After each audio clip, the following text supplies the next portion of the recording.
Can everybody see that okay? Yeah, looks good. Yep. Okay, great. So good morning, everybody. Today, I just wanted to introduce you to a glimpse of the future here in Alberta, the future in payment models where incentives of providers are aligned not only with the inputs of healthcare, that is individual services, but most importantly, the outcomes. So my involvement with health policy is now channeled through the Live-In Health Policy Center, and our Twitter handle is listed there below. I believe that we will be seeing alternative payment models other than fee-for-service for physicians in Alberta very soon. This does not mean the end of fee-for-service, but instead that mode may be blended into other payment models in pursuit of specific health policy goals. And I also believe it's important for physicians to be directly involved in the design of such models because there is no one perfect model. For that reason, I'm looking forward to hearing your thoughts about what I'm about to present. So in terms of the learning objectives, I will begin by just getting to advanced historical perspective from a Canadian context in terms of healthcare, and it will be more modern perspective from about the 1940s, and then I will review some theoretical considerations, then move on to a specific discussion of the health system policy goals as a prelude to the illustrative review of the payment models. And then we'll talk about the payment models themselves, their features, and how the newer ones or the alternative ones to fee-for-service may more align with some of the health system policy goals. So a key part of my discussion will be focused on how a blend of these models may lead to more desirable outcomes. And while there is no ideal single model, I want to propose some potential models for both primary care and specialty care, and then we'll summarize, conclude, and have some time for discussion. So in terms of a historical perspective, this takes us back to 1944 for a modern history of Canadian healthcare and Medicare per se. So in 1944, the Social Democrats, the CCF party, was elected in Saskatchewan, and this led ultimately under Tommy Douglas, who's up there on the right, to universal hospital care initially in Saskatchewan. And then he collaborated with Diefenbaker when he was prime minister to receive federal funding that supported universal hospital coverage. Ultimately, Saskatchewan became the first province to legislate universal health care, in other words, coverage for patients, which was free at the point of care and was funded by general taxation. The person in the top right corner there is Jason Kenney with Diefenbaker at that point in time. So doctors actually resisted this. They basically, the Saskatchewan Medical Association at the time, were convinced that, as you can see from this quote, that state medicine would actually lower the standard of care for patients. And they put up a great deal of resistance. There was a strike in 1962, and they put these signs up on their office stating that we do not intend to carry on practice under the Saskatchewan Medical Care Insurance Act, and wanted to maintain the status quo with respect to direct relationship with the patient rather than having a payer, the government.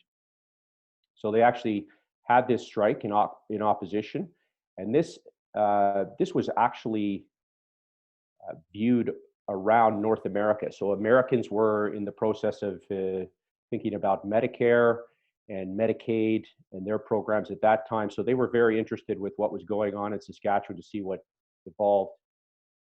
Ultimately, that negotiation between the striking doctors and the government under Tommy Douglas at that time resulted in physicians agreeing to pursue universal health care. However, they were able to get fee-for-service as the dominant payment model. The government wanted a more salaried kind of approach. So then Lester B. Pearson in 1966 created the Medical Care Act, which was a federal legislation that enabled the funding for universal health care for all provinces. And back in 1972, at that time, all provinces were then participating in universal health care.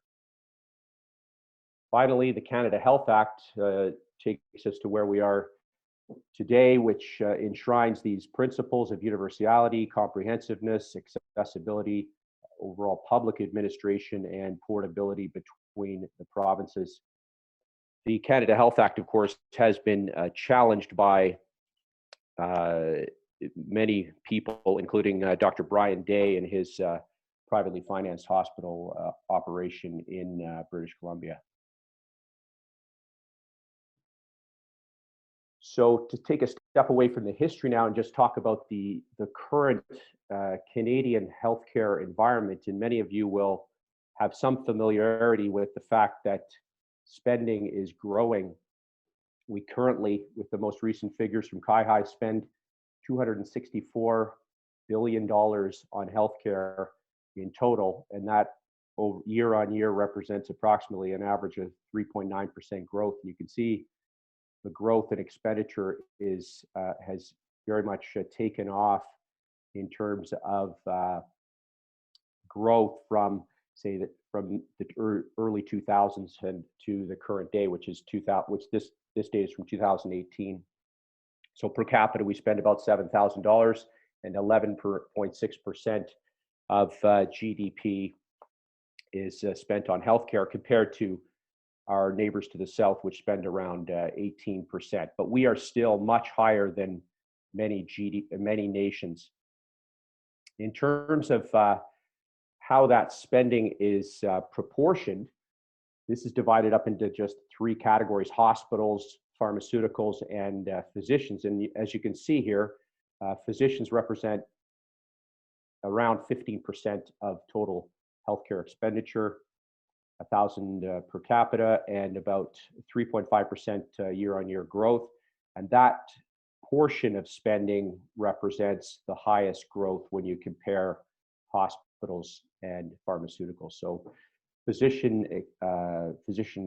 this just refers to physician payment, of course. So the other thing, which is a very contentious element in terms of healthcare financing, is recent studies in the US suggest that up to 25% of spending, and it's obviously not just all on physicians, of course, but 25% of spending is waste. And that, what is waste defined as basically either inappropriate, not indicated, in other words, or potentially harmful to patients. That's a lot. So in terms of Canadian healthcare spending on physicians, this is the growth curve from basically the 99-2000 fiscal year till now, and up till now. There's two trends that I want you to appreciate. Basically, the growth that I mentioned earlier. So we spent a total of $27.4 billion on physicians, and you can note here the second trend, which is that of that total gross payments, the overall amount that is fee for service has been relatively declining, though it still represents a significant majority. So if we just take a look at provinces, basically there's two things to take away from this this figure. It shows a division between what are called fee-for-service payments in blue, and then alternative payment plans, which include everything from salary to capitation to blends of those models, which I'll be discussing a little bit further.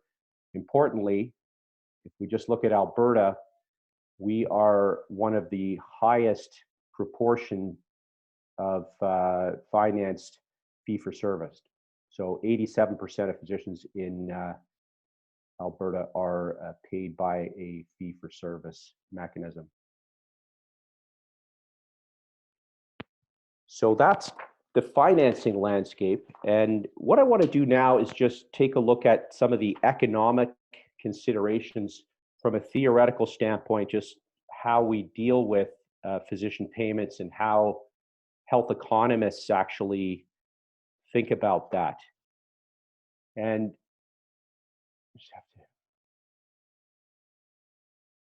so this figure looks relatively simple, but it discusses this. I want to discuss this principle called agency theory. And what that really means is, in the unique economics of healthcare, it's complicated by the presence of not only one principle, but two principles, both the patient acting, the doctor acting in the patient's interest, and also the principal, or the payer, in this case, Alberta Health.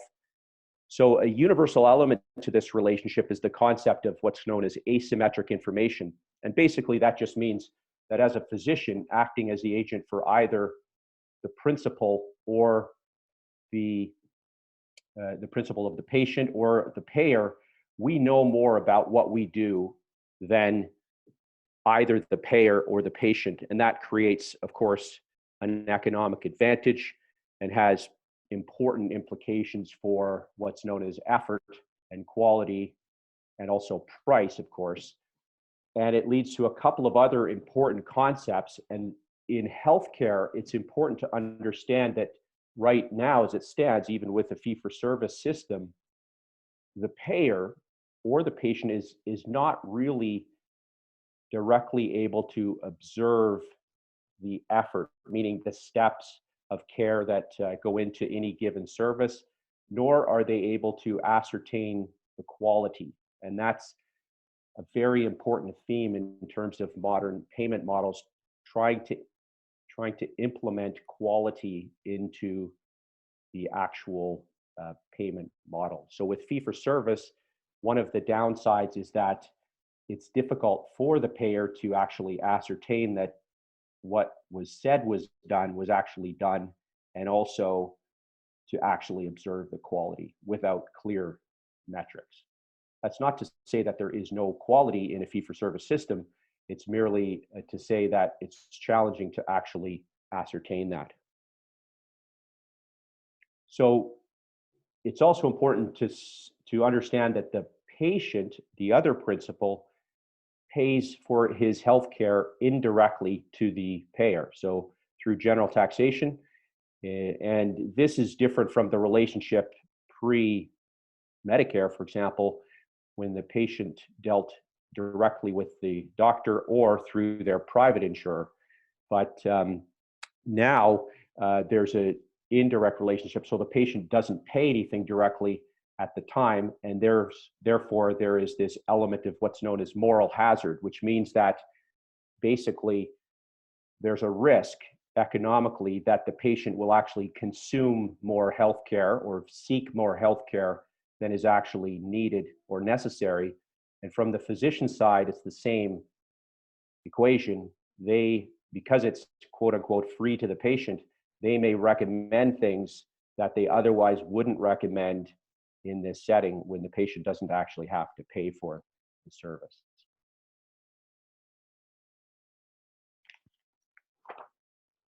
So one of the things that comes up is, how do we actually measure or ascertain quality?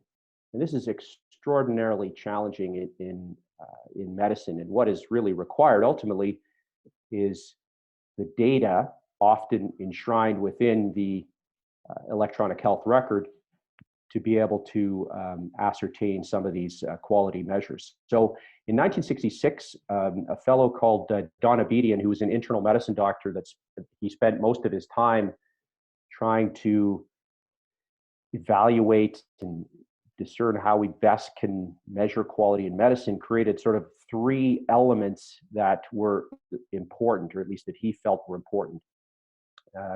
First one is structure, and that's simply, how is the healthcare system structured to deliver care? So an example of this would be simply our resources in the hospital to deliver primary PCI within an hour of the patient presenting. So the actual organizational characteristics or operational characteristics of medical care that would allow us to deliver that service. So process of care is probably one of the easier things to measure, and it refers to sort of adherence to clinical guidelines, to policies and procedures, to basically adherence to standards and trying to make a certain problem in medicine relatively uniform. So, for example, if a patient presents with a myocardial infarction at one center, it should be treated relatively the same as another center, all other things being equal, given the same structural resources. And then, most importantly, and most challenging, is to measure outcomes. And this is a very challenging area in terms of tagging this to payment models because it involves the health status of patients. It involves, just like in clinical trials, it involves choosing outcomes. It involves potentially choosing outcomes that are meaningful to both the physician and the patient and the payer. So you could all think of the potential outcomes and could range from anything such as mortality in myocardial infarction or to heart failure readmissions that could play a role in a certain quality metric.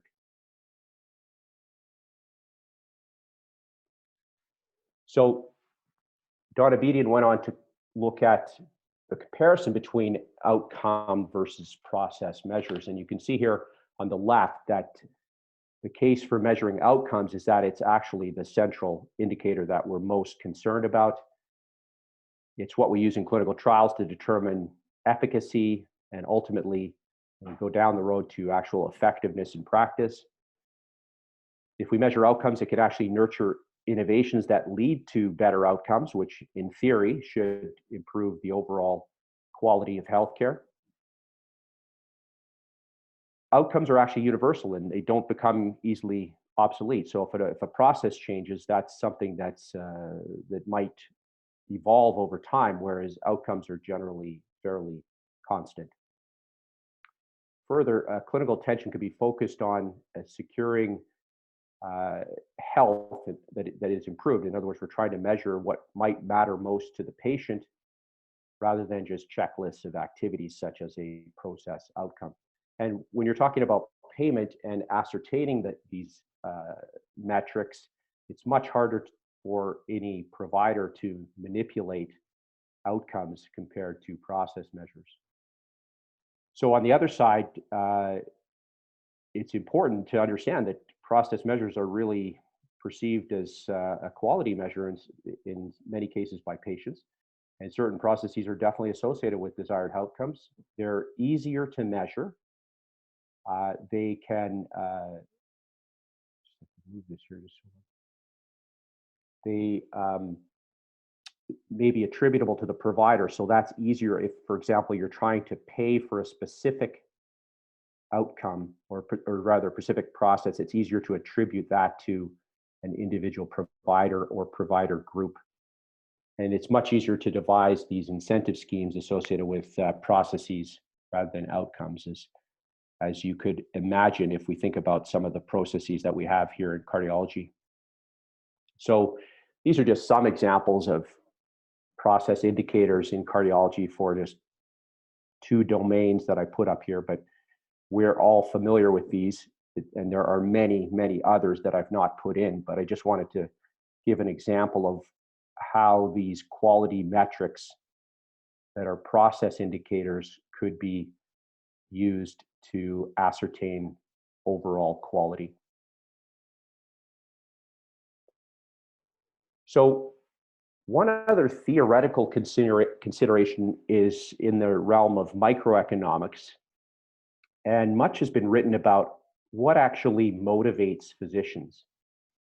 And some of you may have heard about the concept of extrinsic motivation, which includes things like money and also things like titles and advancement in career.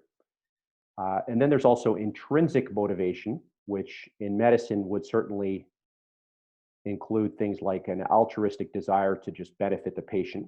So it would be, in theory, independent of what you were getting paid.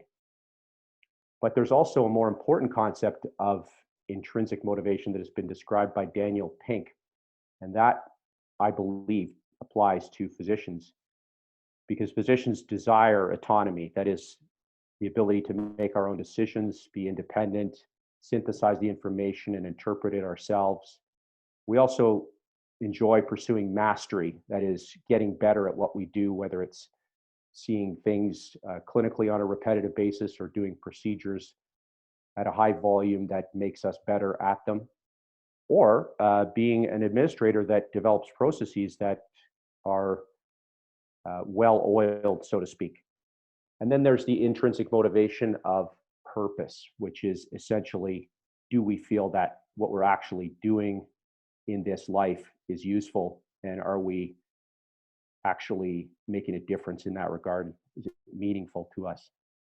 So that's the terms of more intrinsic motivation. And I'm going to turn the tables and talk mostly about extrinsic motivation. But I want you to keep in mind that when we're thinking about health policy goals and integrating them into physician payment models, it is important also to think about intrinsic motivation. So next, just to discuss some of the important health policy goals that I want to try to align with what we're talking about today.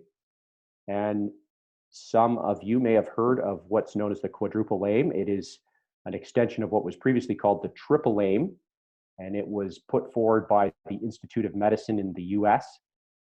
Essentially, there's 4 domains. The one we've been talking about here a little bit is better outcomes for patients. The other one is would be translatable into fiscal sustainability, or bending the cost curve. So it's most of this is lower costs, although the asterisk refers to the fact that we're more just decreasing the growth of the costs rather than actually lowering them per se. And then there's the improved clinician experience, so doctor wellness, which is a very important part of novel physician payment models for both primary care and for specialists. So in other words, making the physician feel good about going to work on a day-to-day basis, minimizing administrative overload, and other important elements of quality on the job. Finally, there's improved patient experience. So essentially, we would espouse a payment model that actually incentivizes an improved overall quality for patient care. So if we translate those into Alberta, so fiscal sustainability is certainly reasonable, and as is health system integration, which I actually added in here because I think that is also important to address when we're speaking about how to pay doctors in the most favorable way. We've mentioned about high quality healthcare outcomes and the challenges about measuring those outcomes. Accessibility, so in other words, keeping the same degree of accessibility that is one of the strengths of fee-for-service alone. And then provider and patient wellness. So let's address these models, and I first just want to list them, and then we're going to talk about them in brief individually. So fee-for-service is one that you may be very familiar with, and that is essentially you're paid on a per service basis, so it's piecemeal. So when we think about the physician services budget, it's about $5.3 billion at the present time, and the SOMB, or the Schedule of Medical Benefits, is created to essentially divide up that pie based upon the fees. Episode-based payment is essentially team-based medicine. So it's also referred to as bundled payments, which means that there's a single fee paid, not just to one individual provider, but to the team. So for example, joint replacement, which is probably one of the better studied bundled or episode-based payment models in the United States, has been used and shown to curtail costs. So the payment goes not only to the surgeon, but it also goes to the rehabilitation, the post-acute care center that's rehabilitating the patient, and to physiotherapy and other allied health professionals. So it is a derivative of fee-for-service. Population-based payments are more familiar, perhaps, is known as capitation. And it's basically a microinsurance scheme where the physician takes on some of the financial risk and in turn is paid per patient, risk stratified, a fee per year. So instead of per service, it's per year. So pay for performance is very interesting and one of the more contentious ways to pay doctors, but it's actually been shown in some ways to actually work in terms of creating favorable outcomes. However, the level of incentive is extremely important. So you can target the incentive to either the team, the organization, that is the hospital, for example, or actually the individual. And of course, as you might guess, it is best targeted to the individual for the most robust outcomes. Also, the amount of the incentive, as would be expected, is also extremely important to achieve the goals. And I'll talk briefly about that later. So salary, per diem, sessional is the same. It's all broadly known as budget, or you're paid based on time. So for example, a salary would be per year in general, per diem is per hour, or per day rather, and sessional would be rather per hour. It's time-based. So we look at illustrative examples. So fee-for-service is basically like taking an airline flight. There's also the taxi driver analogy, but thought I'd use the airline flight. So you pay per service consumed. You pay for the flight, you pay for your meals in some cases, you pay for other upgrades on the flight to sit in business class or premium economy. So there's one flight, but it's multiple services and each gets billed per the service delivered. So the team-based one, which is episode-based payment, also known as bundled payments. So that focuses on the medical team. In this case, I've shown the restaurant team. So when you go to the restaurant, you pay a single price in theory. I know you could buy more than one thing on the item, but you just think of what you purchase as the meal as a single price. You don't pay each of the individual team members for that, nor do you pay for each element of the food or the spices associated with the food. You don't pay, you pay a single price essentially for the meal that comes produced by the team. So I mentioned earlier that capitation is really a microinsurance scheme. And the key point that I'd like you to take away from this is it's actually when the physician takes on some of the financial risk. And you might ask, well, why would it be risky for the doctor to take this on? Well, because let's pretend you take on 3,000 patients and 2,000 of those patients are over the age of 70 and have multiple comorbidities. Clearly, they're going to consume more resources than the 1,000 patients who are between the ages of 25 and 45 and have no comorbidities. So you're paid a single fee. In theory, it's risk stratified, but to varying degrees, you're going to provide comprehensive coverage for all services. So all the visits, in some cases, for example, in the UK, their fund holding scheme, you cover drugs, you cover hospital care and specialty care as well. In Canada, we most often simply risk stratify predominantly based on age.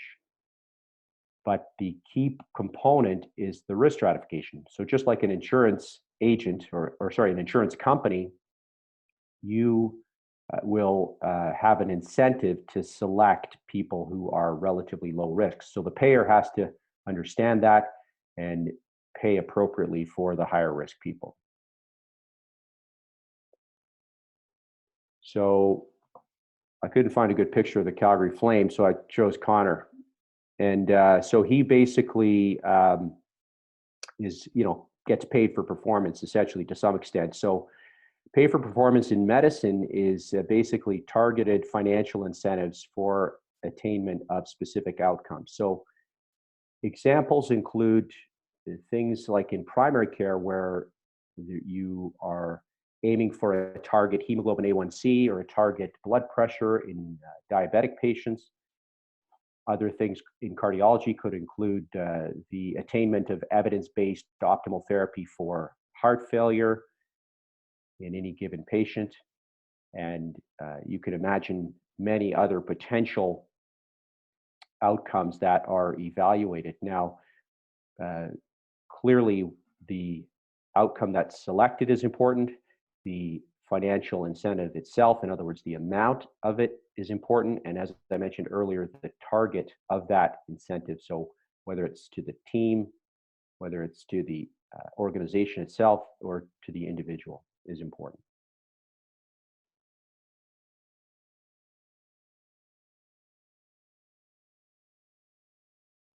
So finally, we have the salary model, which is time-based, perspective, fixed amount. It's more like a business executive, for example. Although, as we know in medicine, we don't often have any benefits attached to our salary contract. So there are definite advantages and disadvantages to each model, and that's what I want to move on to. But first, I just want to discuss some of the overall dimensions of payment systems. So in terms of their objective, the unit of reimbursement, the type and size of the payment is important. The breadth of the payment system, so who does it cover? Does it include all primary care or specialty care? I've already alluded to the amount of financial risk. Variation in the size of payment offered is quite large. There's another way of thinking about payments as fixed, so salary or capitation, versus variable, which is volume-based, like fee-for-service or episode-based payments. So this refers to essentially the payment model's sensitivity to activity and has important implications for health policy goals. The timing of the payment, so prospective payments are things like capitation or salary, so you know what you're going to get. The payer knows what they're going to pay. And retrospective payment is an example of which is fee-for-service. So you perform the service, and after the service is performed, you get paid for it. Similarly, with episode-based payments, it's retrospective, although there is a prospective fee. So the complexity and coverage of payment system can be just as important as the size.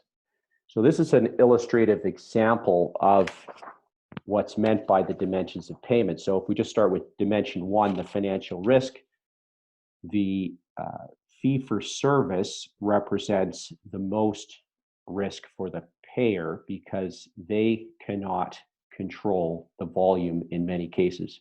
So they can't control population growth. They can't control the overall consumption of fee-for-service medical care, including consultations, visits, and tests, as well as procedures. So compare that to global budget, where there is some control. There's a fixed amount that's available, and the risk is then transferred to either the organization or, in the case of capitation, directly to the physician. So dimension two is the unit of output, and the spectrum is, it's not, I want to emphasize here that although it shows an extremes of quantity versus quality, it doesn't mean that if you're high output, you cannot have high quality. But there is a spectrum of the dimension from a quantity-based outcome, which would be a fee for service, and then more focus on quality dimensions. So in other words, ascertaining quality associated with that. So for example, pay for performance or capitation has been shown to improve quality because the physician actually has a vested interest in the patient remaining well to diminish their overall number of visits. And then there's the pure pay for performance and incentives. So the external incentive, the money, is it directed at the individual or the group? So again, just to emphasize the financial risk, if this is a table that just shows the importance here, and I think we're going to be seeing some of these models in Alberta that will transfer some of the financial risk from the payer, Alberta Health, to us, the physicians. Initially, that will likely be in primary care. So we look at salary, it's predictable for the payer, so they have very little risk. They know what they're going to pay, and the provider could have much higher volume in their practice than expected, but they would still get paid the same, so they bear all of the risk in that situation.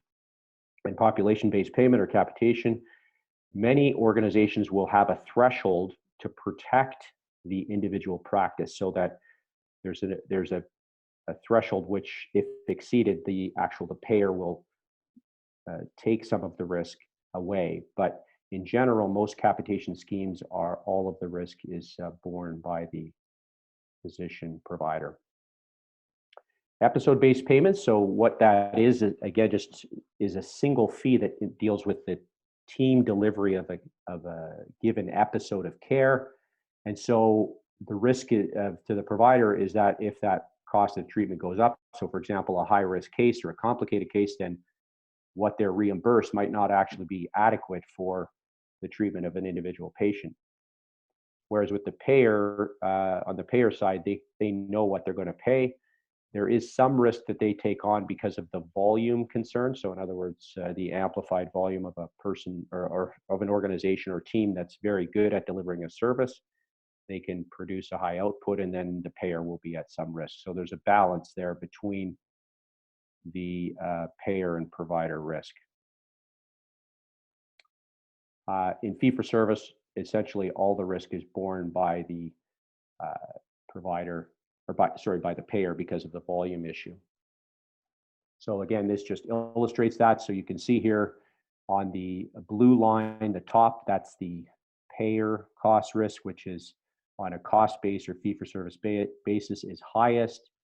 It drops down and actually crosses over with the provider cost risk at the bundled payment. So you could argue that because the financial risk is shared equally with regards to bundled payments or episode-based payments, that's maybe one of the optimal payment models for, at least for specialists, for example.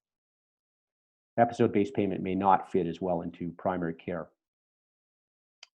And then capitation, of course, your provider has all of the risk, or most of the risk. So how do each of these models address the policy goals that I discussed earlier? So if we look at fiscal sustainability on the first row, then it doesn't do a very good job because of the concern about high volume, and there's no real way to constrain that growth. In episode-based payments, it's very much better. It's a derivative of fee-for-service, but there's a predictable amount, and there's a strong incentive for the team to actually drive down the cost of an individual episode of care, because if their costs are lower, then in theory, they're going to get more money. And in population-based payments, it's very good at constraining growth because you're essentially incentivizing the physician as an insurance agent or insurance company to produce good health for the patient, since that directly benefits the physician by fewer visits. On the second row, if you look at the ability to improve quality and access, fee-for-service definitely has the ability to improve access, and if quality is able to be ascertained with pay-for-performance measures, then it is likely fair in this setting. Similarly, episode-based payments, again, if you couple it with pay-for-performance measures, then that may be more robust. So you're getting a theme here of a blended model that could provide a solution for these health policy problems.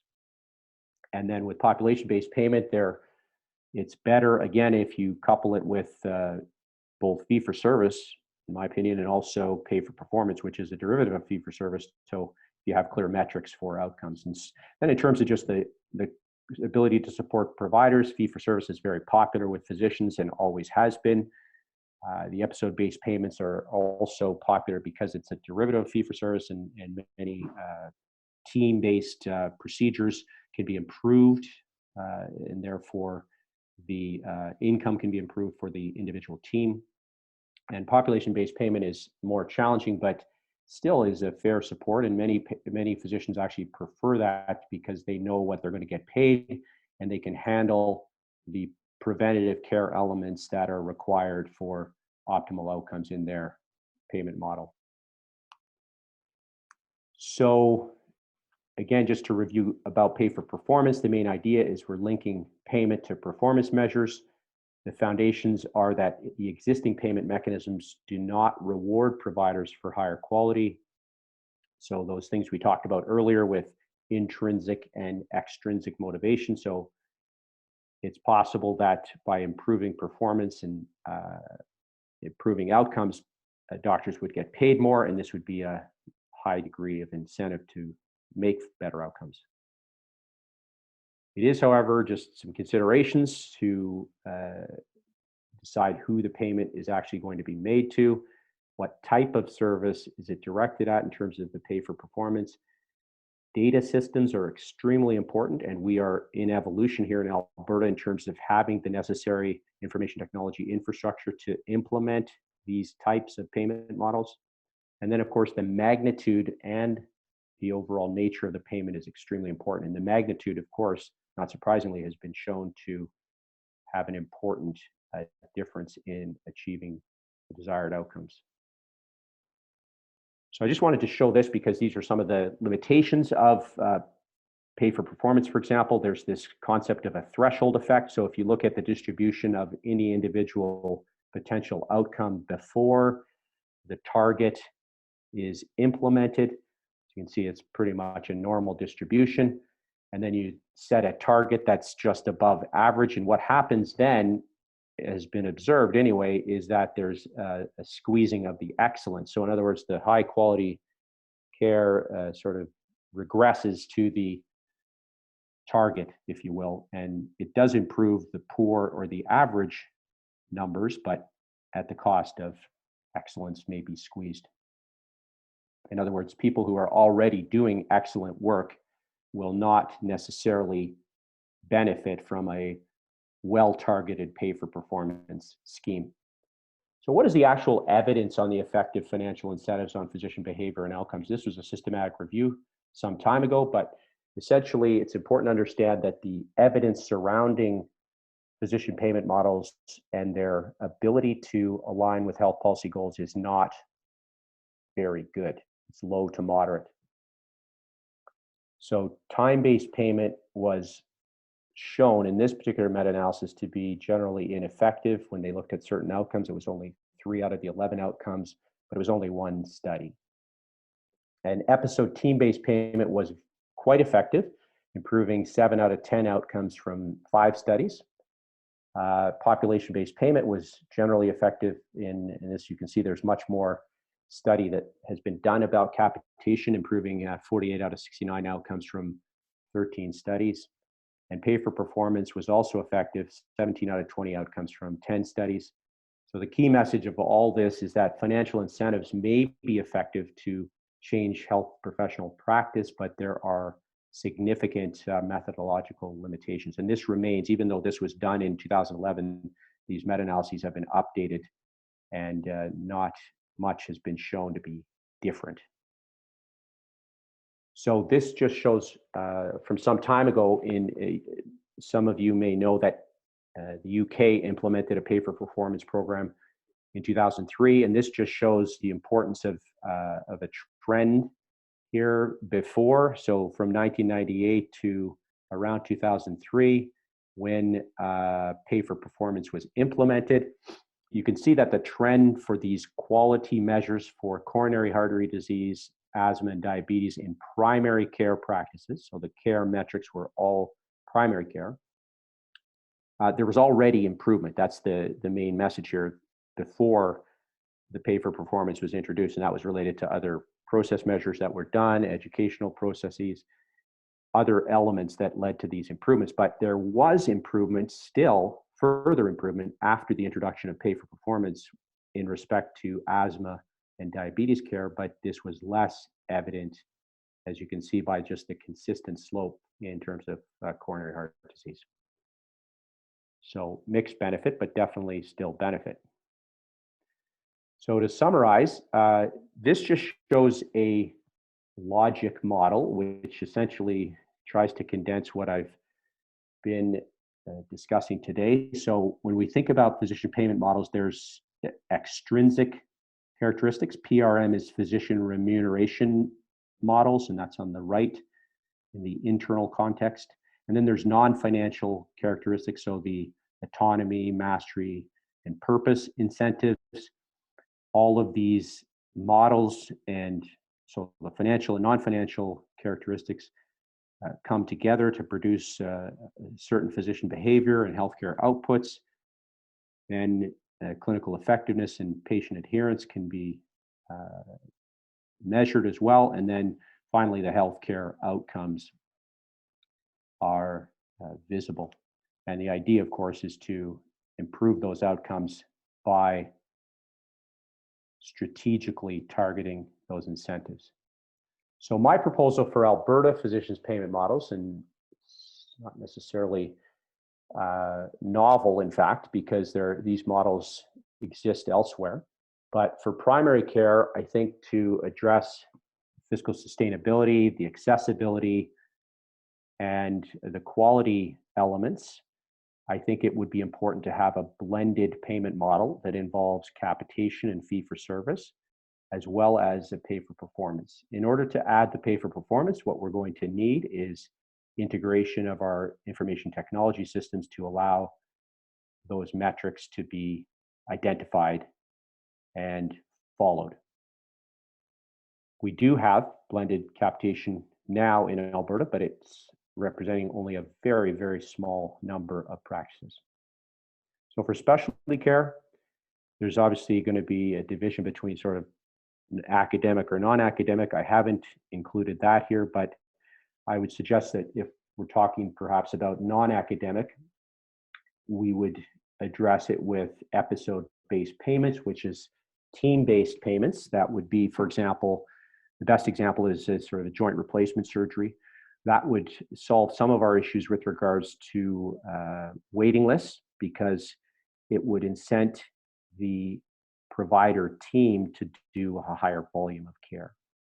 It is predicated, of course, on having more procedure resources available, like OR time, for example, but it would actually incent the provider to produce volume.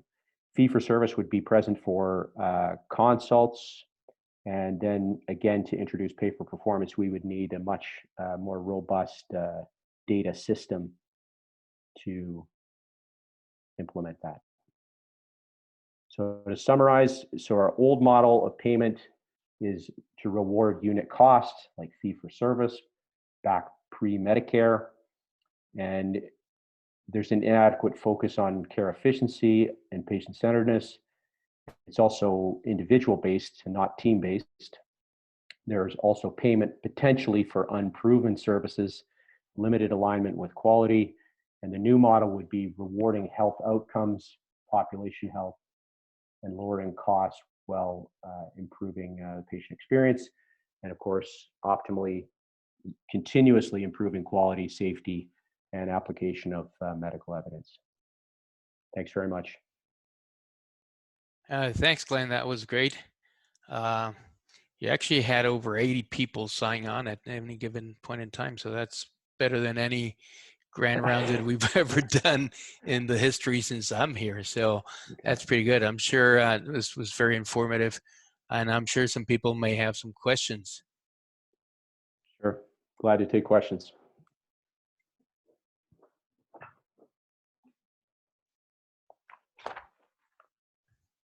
Everybody's very somber, no questions. So what do you think is going to happen in the next 5 years in Alberta? You think these models are going to be implemented at some point in time, or?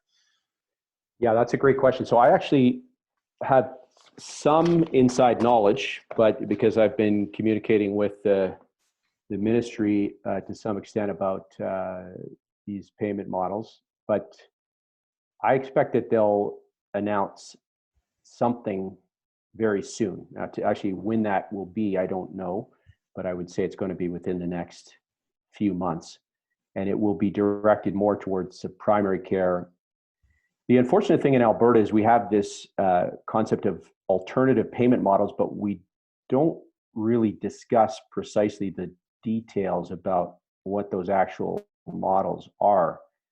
So when we talk about alternative payment models in Alberta, it generally means two things, it means two things. The alternative model means either a salary or an academic AMHSP contract.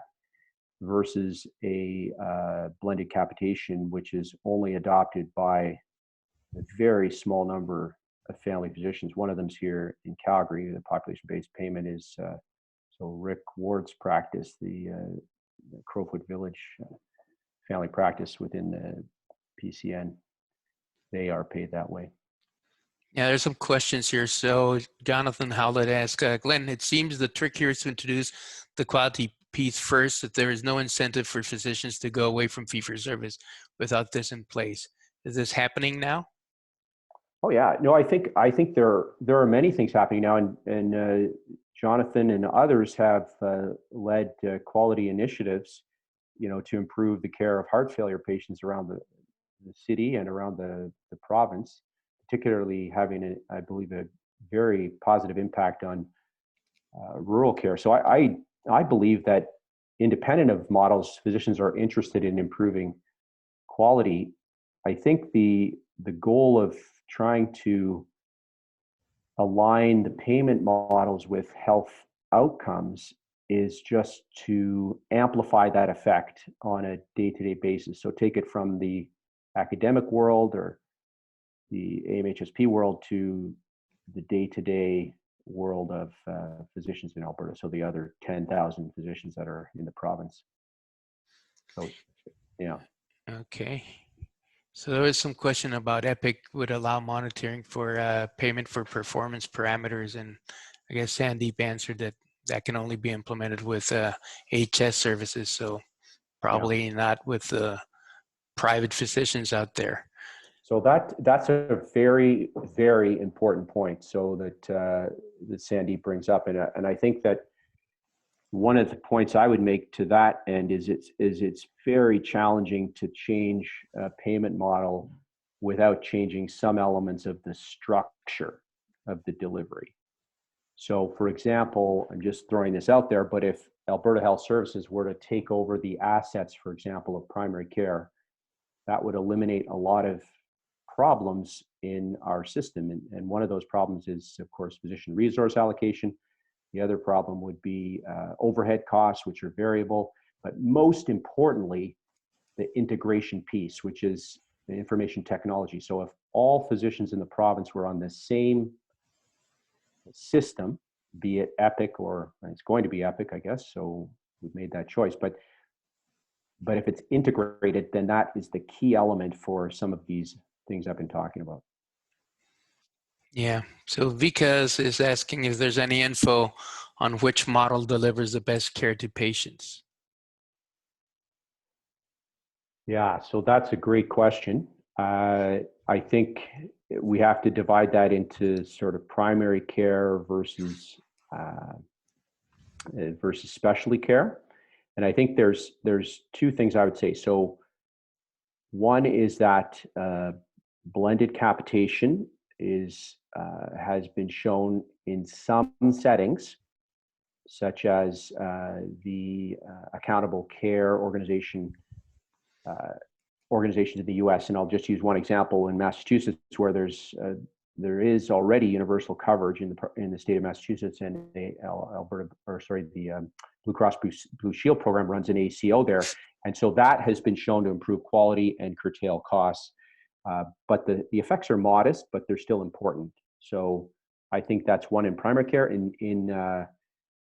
In specialty care, one of the best studied areas with regards to my proposal to introduce episode-based payments, which is essentially a way of introducing what's known as yardstick competition. So you create a cost for any bundle of services, and the provider of those services is incentivized to do it at the lowest cost.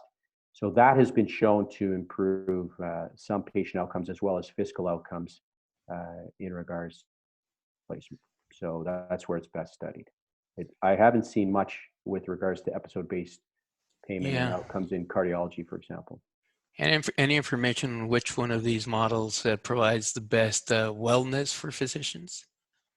Yeah, that's another really good question. I think it depends on the degree. This has been studied to some extent. So it depends on your degree of altruism to some degree, because if you are tending towards more altruistic nature. And it's not about it making a judgment. It's just about who you are. And then the capitation blended with fee for service. So a higher blend of capitation, for example, with a lower amount of fee for service would be a model that might work well for physician wellness. And on the other side of things, so not that anybody would have zero altruism, but if you have less, the fee for service would be a higher component, or episode-based payment would be a higher component, with capitation being a smaller amount. So some blend still, but more of a variation for each one. So is there like an altruism score, an app that you just put it on yourself and you say, today I'm a little bit more altruistic than yesterday?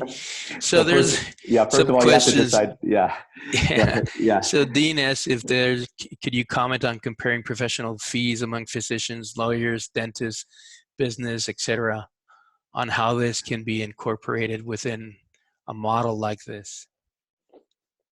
Well, that's really difficult.